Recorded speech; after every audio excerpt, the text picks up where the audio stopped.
Hello বন্ধুরা, আজকে যে ভিডিওটা আপনাদের বানাবো সেটা আপনাদের বিভিন্ন কোশ্চেনের পরিপ্রেক্ষিতে, যেটা কলকাতা হাইকোর্টে একটা রায় বেরিয়েছে ওবিসি সার্টিফিকেট বাতিল নিয়ে, যে বিগত 2011 পরবর্তী সময়ে যে 10-এর পর থেকেই এটা অনেক ক্যাটাগরি ভাগ আছে। আমি অত ডিটেলস আপনাদের আপাতত বলছি না। যেটা মূল বিষয়, যে অর্ডারটা বেরিয়েছে তার পরবর্তী সময়ে যারা ওবিসি পেয়েছে তাদের সার্টিফিকেট বাতিল করেছে।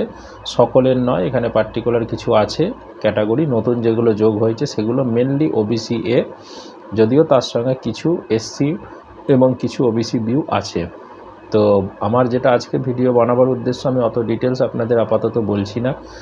যেটা বলবো আপনারা একটু ধৈর্য ধরুন। অনেকে অনেক রকম কোশ্চেন করছেন। যদি ওটা লাগু হয়, ফাইনাল মেনে নেয় সরকার, তাহলে অনেক কিছু হতে পারে। যারা চাকরি এখনও পাননি, যারা পেয়েছেন তাদের ক্ষেত্রে আলাদা ব্যাপার, তাদের চাকরি নিয়ে কোনো সমস্যা নেই, কোর্টে বলে দিয়েছে। কিন্তু যারা এখনও পাননি তাদের ক্ষেত্রে অনেক কিছু সমস্যা হবে। সেটা প্রাইমারির ক্ষেত্রে, যেমন যারা ওবিসি এসসি এসটি দিয়ে ওই ক্যাটাগরির মধ্যে যদি কেউ পাস করে থাকে তাহলে সে পাস হবে না, তার ফেল হবে, 1 নম্বর কথা। 2 নম্বর কথা হচ্ছে নতুন চাকরির ক্ষেত্রে এই ওবিসি সংরক্ষণ হবে না। তো এরকম নানা রকম সমস্যা তৈরি হবে। এবং আপনারা এটা দেখেছেন অলরেডি, যে বিভিন্ন যারা নিয়োগকর্তা আছে তারা নোটিশ দিয়ে জানিয়ে দিচ্ছে যতদিন না এটা সমস্যা হচ্ছে নতুন নোটিফিকেশান হবে না। তো আমি আগে একটা ভিডিও আপনাদের জানাচ্ছিলাম যে নতুন যে নোটিফিকেশান আসবে, নতুন রিক্রুটমেন্ট হবে, তো সেক্ষেত্রে দেখা যাচ্ছে যে এটাও একটা সমস্যা। তো এটা যদি সমাধান না হয়, যতদিন না সমাধান হবে, নতুন নিয়োগ কিন্তু করতে পারবে না পর্ষদ। কারণ কারা ওবিসি কারা ওবিসি নয়, বা এই যারা ওবিসি সার্টিফিকেট আছে তারা ওবিসি কিনা, এটা নিয়ে অনেক কিছু সমস্যা আছে। তো আমি যেটা বলবো আপনাদের, এটা নিয়ে অলরেডি রাজ্য সরকার বহুবার বলেছে যে আমরা হায়ার কোর্টে যাব এবং ঊর্ধ্বতন কর্তৃপক্ষের কাছে যাব। যেহেতু ভোট চলছিল, ভোটের একটা পরিবেশ ছিল, তারা এটা নিয়ে ভাবনা চিন্তা করতে পারেনি।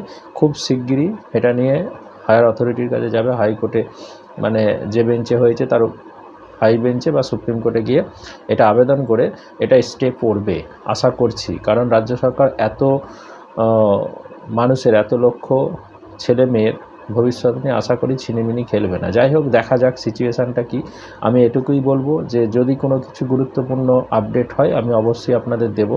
কোর্টের অর্ডার আপাতত হয়েছে, এই অর্ডার অনুসারে যতক্ষণ না এই অর্ডারের কোনো হেরফের হচ্ছে, রাজ্য সরকার আপাতত কোনো নিয়োগ করবে না, এটুকু কনফার্ম থাকুন।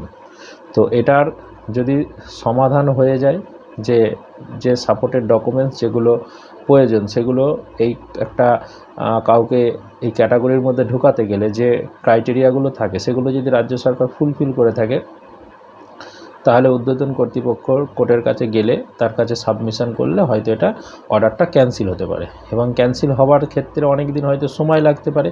আপাতত এই অর্ডারটা স্টে পড়বে, এটুকু কনফার্ম। 1 মাস 2 মাসের মধ্যে, তারপরে যেমন চলছিল তেমনই চলবে। তার পরবর্তী সময়ে কোর্টের যদি কোনো অর্ডার হয় তখন সেটাই হবে ফাইনাল। তো অতএব একটু অপেক্ষা করুন। রাজ্য সরকার এগুলো আটঘাট বেঁধে তবে যাচ্ছে বা যাবে, যাতে সেখানে গিয়েও আবার ধাক্কা খেতে না হয়। কারণ এত লক্ষ ছেলে মেয়ের ভবিষ্যৎ নিয়ে খেলা, তো সেটা আশা করি করবে না। তো আমি সেগুলো ওই জন্যে বলবো প্রত্যেককে আপাতত চুপচাপ থাকুন। কি হয় না হয় একটু ওয়াচ করুন 1 মাস 2 মাস, তারপরে এটা নিয়ে আমি ডিটেলস ভিডিও আপনাদের বলে দেবো। আপাতত নিশ্চিন্তে থাকুন, এটুকু বলবো। যদি এটা লাগু হয়, হবার চান্স আবারও বলছি খুব কম। যেভাবে ক্যান্সেল করেছে এভাবে ক্যান্সেল হওয়াটা খুব খারাপ বা মুশকিল। তবু যদি হয় 10% 20% যে চান্স আছে, তাহলে কিন্তু এর পরবর্তী সময়ে ওই 10-এর পরে যারা সার্টিফিকেট পেয়েছে বা ওই ক্যাটাগরির মধ্যে ওবিসি এ বা ওবিসি বি এর যে ক্যাটাগরিগুলো হাইকোর্ট উল্লেখ করেছে, বা এসসি ক্যাটাগরি, তাদের ক্ষেত্রে কিন্তু সমস্যা হবে। বা তাদের নিয়োগের ক্ষেত্রে বা ওই গেস্ট নাম্বার দিয়ে যারা পাস করেছে টেট, সবার ক্ষেত্রে সমস্যা হবে। ওকে, আশা করি বোঝাতে পেরেছি। তো আপনারা একটু নিশ্চিন্তে থাকুন। আমি এটা নিয়ে বিভিন্ন যে উকিলবাবু লড়েছেন তার সঙ্গেও কথা বলেছি, এবং আরও আদার্স বিভিন্ন তথ্য থেকে আমি বিভিন্ন সূত্র থেকে খবর নেওয়ার চেষ্টা করছি। যেটুকু আমার কাছে খবর আছে, এটা রাজ্য সরকার খুব শিগগিরই এটা নিয়ে মুভ করবে, এবং মুভ করলে তার পরবর্তী কি হয় না হয় সেটার উপর ডিপেন্ড করবে এই অর্ডারটা থাকবে কি না থাকবে। তো আমি সেগুলো ওয়াচ করছি, খবরাখবর পেলেই আমি আপনাদের জানাবো। ধন্যবাদ।